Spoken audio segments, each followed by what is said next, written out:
Bonjour, Stéphanie Dionne pour l'École branchée. J'ai la joie et l'honneur d'être avec Marc-André Girard, qui est directeur du secondaire au Collège Beaubois.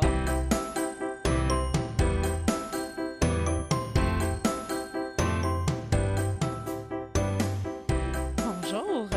Tout d'abord, Marc-André, est-ce que tu peux parler et partager sur ton parcours, dans le fond? Oui, avec plaisir. Je m'appelle Marc-André Girard, je suis directeur au secondaire, comme tu disais. À l'origine, je suis un enseignant en sciences humaines. J'ai fait 4 ans, évidemment, de bac à l'Université de Sherbrooke. J'ai fait une première maîtrise en didactique de l'histoire. J'en ai fait une deuxième en administration scolaire. Et là, à l'heure actuelle, je suis doctorant en administration scolaire encore une fois. Je veux me spécialiser sur les compétences professionnelles, l'arrimage des compétences professionnelles entre les élèves et les enseignants pour le 21e siècle, bien évidemment.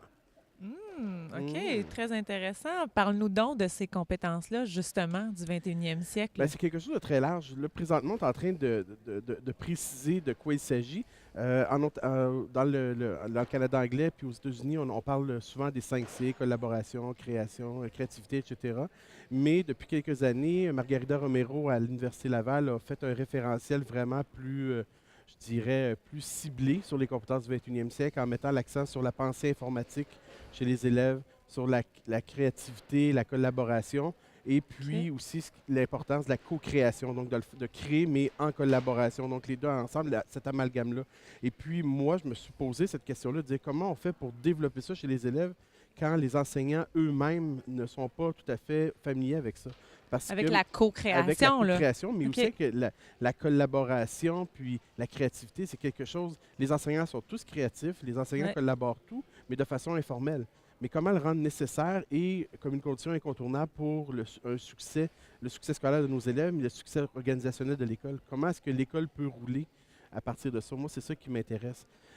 Comment est-ce que moi, en tant qu'enseignant, je peux inciter les élèves à développer leur créativité, leur pensée informatique? Puis quand on parle de pensée informatique, on ne parle pas seulement de pensée d'ordinateur, mais on parle de processus cognitifs comme un ordinateur. Donc, j'ai un but à atteindre, j'ai une tâche à faire, il faut que j'explicite au maximum cette tâche-là pour arriver à mon but.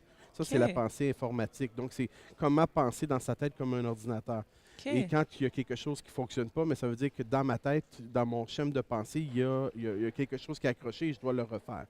OK. Puis comment, justement, on y arrive à ça, basé un peu peut-être sur l'expérience que tu Ouais. vis dans ton collège, puis les projets qui sont en cours. Comment cette collaboration-là peut être favorisée? Ouais. Ben justement, le doctorat que je fais prend comme point central ma pratique professionnelle. Comment moi, je peux être un agent pour permettre aux enseignants plutôt de mieux collaborer. Alors, mon milieu scolaire, on se rend compte de plus en plus que lorsqu'on met les conditions gagnantes pour permettre aux enseignants de collaborer, des choses intéressantes arrivent. Le changement se produit plus rapidement dans le sens qui est déterminé par le projet éducatif, par exemple, par le plan stratégique qui a été élaboré. Fait que, si j'y vais de quelques conditions gagnantes, Oui. par exemple, dans un premier temps, il faut que justement les objectifs qui sont définis, il faut que tout le monde y aspire, tout le monde ait donné son opinion, à savoir, oui, c'est vers ça qu'on s'en va, puis oui, donc il y a une espèce d'espace de débat, de cogitation collective, oui, D'échange. des échanges. Donc après, à partir de ce moment-là, on a fixé les objectifs, qui sont les objectifs de tout le monde, pas ceux de la direction enfermée dans son bureau seulement. OK. Donc, c'est collégial, incluant les parents aussi et les élèves. Donc, une consultation vraiment large. Donc, à partir de ce moment-là, on met en place un plan d'action. Et dans ce plan d'action-là, ben, c'est ce à quoi on se tient. OK. Alors, moi, je travaille avec ça. Et à partir de ça, ben, dans le milieu, là, on met des conditions plus pratiques, comment fonctionner. Donc, donner du temps pour que les enseignants se rencontrent, des rencontres en équipe matière, des rencontres en équipe de niveau, des rencontres transversales, donc avec des enseignants. Par exemple, nous, au collège, on a du préscolaire jusqu'au secondaire. Et on s'est rendu compte l'année passée, en permettant aux enseignants volontaires de parler de créativité, que, admettons, un enseignant de 5e secondaire pouvait très bien apprendre un enseignant de maternelle et vice-versa. Donc, les enseignants se sont mis à se lancer des invitations, dire Hey, viens dans ma classe. Même si tu es en maternelle, je suis sûr qu'il y a d'autres affaires qui pourraient m'aider. Ah, puis toi aussi, viens dans ma classe, je pourrais peut-être utiliser ton expertise en sciences. Parce que vous, dans votre milieu, il faut le dire, il y a du niveau maternel Exact. au niveau secondaire. Exactement. Donc, c'est ce qui crée la richesse dans un même établissement de ces Oui. relations-là envers des enseignants qui s'adressent à des très jeunes et des plus âgés aussi au Exactement. secondaire. Exactement. Donc, on essaie de tirer profit de cette réalité-là. Et OK. puis, on essaie de permettre de trouver des temps où les enseignants peuvent s'asseoir ensemble, discuter, échanger, mais aussi de trouver du temps pour leur permettre de suivre des formations qu'ils n'ont pas vraiment suivies, soit dans leur parcours professionnel ou même à l'université. OK. Parce que la réalité nous rattrape rapidement. On a beau avoir gradué de l'université il y a 1 an, 2 ans ou 3 ans, mais il y a des choses qu'on a apprises qui sont déjà peut-être qui sont à remplacer dans le feu de l'action. Donc, faire venir des formateurs, des pairs. Donc, c'est sûr, certain que si moi je suis devant et je donne toutes les OK. formations, mais les enseignants, on n'a pas la même crédibilité qu'un autre enseignant d'un autre milieu ou encore de notre milieu qui, lui, a cette expertise-là puis qui est capable de venir à l'école puis de dire, ben moi, je fais ça en classe puis ça fonctionne. Un, c'est OK. rassurant pour l'enseignant. Puis deux, ça donne des idées de dire, hey, moi aussi, je préfère quelque chose comme ça, mais moi, avec ma réalité avec mes élèves, je vais essayer de tronquer ça puis je vais essayer de faire telle chose. Donc, on est en train de créer une espèce de courroie de transmission entre différents partenaires. Et à la base de tout ça, ce qu'on réalise, c'est que la meilleure façon d'arriver aux compétences du 21e siècle que j'expliquais tantôt, ben, c'est la collaboration. Parce que ça nous permet d'aller chercher OK. l'expertise de tout le monde et de se faire un nouveau bagage. Et à partir de ça, ben, là, on peut travailler avec les élèves. Wow, j'aime beaucoup. Puis en même temps, je suis en train de me poser une question que peut-être d'autres personnes auront aussi ou ont aussi. Comment vous avez facilité le contexte pour que les enseignants soient dans ce mode d'ouverture-là pour co-créer et collaborer Mm. de cette façon-là? Bonne question. Je dirais pas qu'on l'a créé. Je dis on aspire à le créer toujours, petit peu par petit peu. Ça arrive pas du jour au lendemain, ces choses-là. Il faut changer des mentalités, il faut changer sa mentalité aussi. Autant en tant qu'enseignant, qu'en tant que directeur, qu'en tant que parent. Donc, ça se fait pas facilement. Nous, on essaie le plus possible de dire oui aux enseignants, le plus OK. possible. Mon travail de direction, celui de mes collègues, c'est d'essayer de tasser les obstacles le plus possible pour que les enseignants puissent embarquer sur l'autoroute. Puis aller à la vitesse, ben, on sait que l'autoroute, il y a une limite, là, mais je veux dire, autant en hauteur qu'une limite haute ou basse, c'est peut-être pas le bon exemple, mais de pouvoir tasser ces obstacles-là pour que les enseignants puissent rouler à leur vitesse. Donc, on parle d'obstacles organisationnels. Souvent, les obstacles, c'est pour l'école. Je donne un exemple. Ma fille, quand elle était, elle n'est pas à Beaubois, là, mais quand elle était dans une autre école, à la commission dans une commission scolaire, l'école avait acheté un TBI. Et la prof de maternelle, la classe de ma fille, voulait le mettre à une plus bas. Et la commission scolaire l'école et la commission scolaire avaient refusé parce qu'ils disaient, oui, mais si la classe change, on veut que ça soit à bonne hauteur pour tout le monde, on ne pourra pas faire des changements toujours, il y a des fils derrière ça. Puis j'avais trouvé ça un petit peu plat, puis c'est un exemple que je donne souvent au niveau de contraintes organisationnelles. Ouais. Donc, on essaie, mon travail, du moins, celui de mes collègues, c'est d'enlever ces contraintes organisationnelles-là pour permettre aux enseignants, on va s'adapter, qu'est-ce que tu as de besoin, mais évidemment, on veut que ces besoins-là soient réfléchis et soient durables. Parce qu'on ne veut pas dire, ah, ben finalement, c'est pas ça que j'avais besoin, finalement, c'est ça. Ah, puis finalement, c'est pas ça que j'avais besoin, finalement, c'est ça. On ne veut pas jouer au chat et à la souris non plus. Mais notre travail, c'est de s'assurer que la démarche de mouvement et de changement de l'enseignant, elle est fondée, Ouais. elle est sérieuse. Puis quand il vient un aboutissement, c'est de l'outiller. C'est la même chose avec les ressources financières. On ne peut pas tout acheter, on ne peut C'est pas tout faire, mais on peut essayer de faciliter des choses. C'est ça. J'ai un vieux sage qui me disait que tout est une question de doux dosage. Mm. Donc, entre le besoin, l'adaptation, les ressources, tout ça. Donc, ça, vous le mettez dans votre philosophie de Ben, direction pour faire tomber les ben, obstacles le plus possible. Mais vous êtes dans une grande écoute. Oui, mais c'est quoi du doux dosage? Ce qui est du doux Oui. dosage pour les uns ne l'est pas pour les autres. Ouais, Je veux dire, il y a des personnes qui trouvent, puis ça, c'est pas juste au collège, là, n'importe où, ouais. ça va trop vite, ça va pas assez vite, Ouais. je me sens brusqué, je me sens ralenti, etc. Fait que c'est difficile à dire. On va à quelle vitesse? Est-ce qu'on va à la vitesse du plus lent ou à la vitesse du plus vite? Donc, c'est comme dans les classes, la Puis différenciation comment vous y pédagogique. répondez, Ben, justement? on essaie d'avoir la même chose que dans les classes, la même chose que ce qu'on demande aux enseignants. On essaie de différencier nos approches auprès des enseignants. OK. Il y a Nancy Brousseau on avait un atelier de travail il y a quelques mois. Nancy Brousseau, qui est la directrice générale de la Fédération des écoles privées, qui disait No teachers left behind.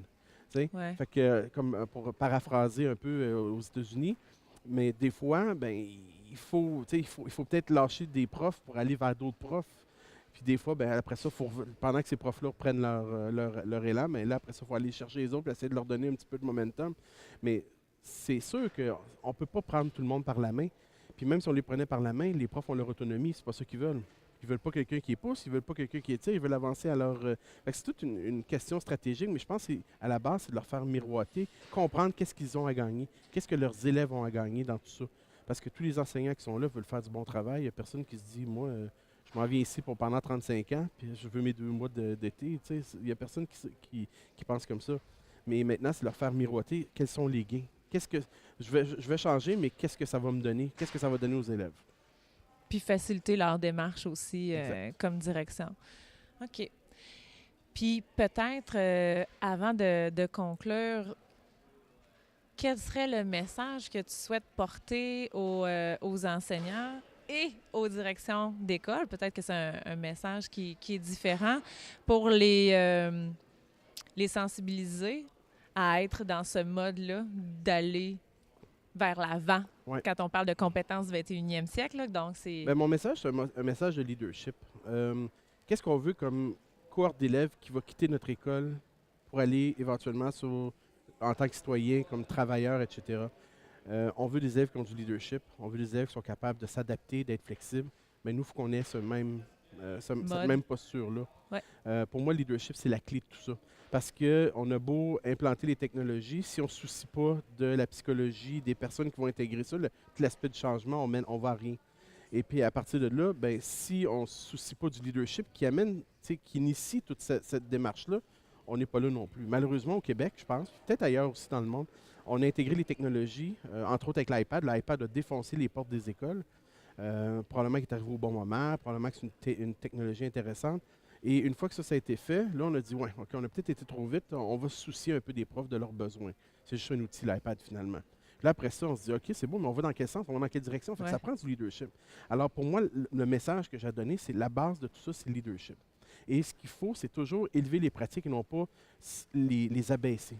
Et puis ça, je pense que c'est quelque chose d'important pour moi qui me tient à cœur parce que, bon, je blogue beaucoup, j'écris beaucoup, je reçois des courriels des lecteurs, pas toujours gentils, mais souvent, je reçois des messages, « Hey, moi, je vis ça », puis je me fais confier des choses d'enseignants qui disent, « Ben moi, quand j'ai des idées, je me fais rabrouiller par ma direction, par ma commission scolaire, par mes collègues. » Et donc, il existe plusieurs obstacles qui ont pour effet de baisser la barre en éducation. Et moi, je pense qu'il faut qu'on fasse preuve de leadership, de vision, pour justement, au contraire, enlever le plafond de verre qui est en haut de nous, puis toujours s'élever, parce que quand on s'élève, on va élever les élèves également. Exact. Alors, au lieu de se plaindre de notre sort en éducation, il faut en faire nous-mêmes notre meilleur sort. Un levier. Donc, un message de s'assumer en tant que leader, même si on a des portes ou des obstacles qui restent levés devant eux. Puis oui, on dérange, puis c'est bon signe, parce que si on ne dérangeait pas, mais on ne mènerait pas le défi, on ne mènerait pas le changement. Puis ce que j'ai compris, puis tu me corrigeras ou tu ajouteras, là, mais tu as dit, on le fait en se questionnant sur les élèves qu'on souhaite qu'ils sortent de nos écoles. Donc, en gardant en tête d'être un leader qui va ouvrir la porte pour que ces élèves-là le soient, eux également. Il ne faut pas oublier les élèves qui rentrent en première secondaire l'an prochain, 2017.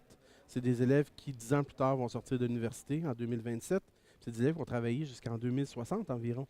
Donc, la question qu'il faut que je me pose, c'est aujourd'hui, est-ce qu'en tant qu'enseignant ou directeur, est-ce que je prépare ces élèves-là pour la vie qui vont mener leur vie professionnelle et leur vie, sociale, professionnelle pour les 45 prochaines années et leur vie sociale pour le reste de leur vie. Est-ce qu'aujourd'hui, c'est ce que je suis en train de faire? Est-ce que je suis en train d'outiller ces élèves-là pour le 21e siècle?